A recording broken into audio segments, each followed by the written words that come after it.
Now, the head of the Jubaland state of Somalia, Ahmed Mohamed Islam, has come out in defense of the Kenya Defense Forces over allegations of involvement in illegal trade in sugar and charcoal. Islam spoke in Nairobi as Kenya's Ministry of Defense dismissed the report as baseless and written in bad faith. Kenyan forces are among African Union mission troops fighting the Al-Shabaab in Somalia. KTN's Timothy Otieno has the details.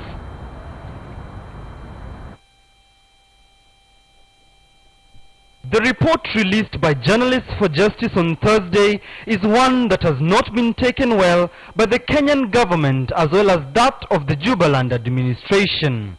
Claims that the KDF in liaison with the officials from the Jubaland administration are raking in about 5 billion shillings annually from the illegal smuggling of charcoal and sugar has been countered with swift response from both sides.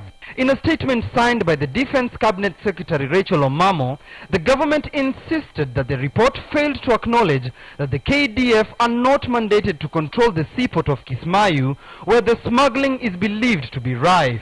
The Cabinet Secretary states that the allegations contained in the report are untrue and a misrepresentation of facts. Omamo goes ahead to state that, quote, Kenya has made appeals for a comprehensive resolution to the charcoal issue in Kismayu, but her presentations have fallen on deaf ears. The head of Jubaland state also stating that his administration is unaware of any illegal activity between the troops and their officials. This is a fabricated report which was intended to undermine the fight against the terrorists and destabilize the country, and in particular Jubaland state of Somalia. The city is seen as a lucrative prize for militias who could gain financially from charcoal as well as sugar exports, port taxes and levies on weapons and other illegal imports. The report highlights a smuggling syndicate that could also be benefiting the Al-Shabaab, who have been known to fund their terror activities from the illegal trade.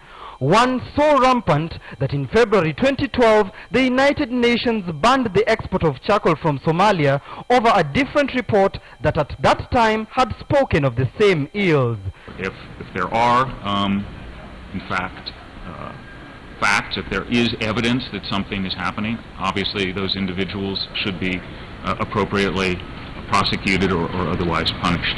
Journalists for Justice, hosted by the Kenyan chapter of the International Commission of Jurists, says that it conducted a probe which traversed Somalia and Kenya and gathered the tarnishing revelations from serving Kenyan military officers, United Nations officials, Western intelligence agencies, sugar traders as well as transporters.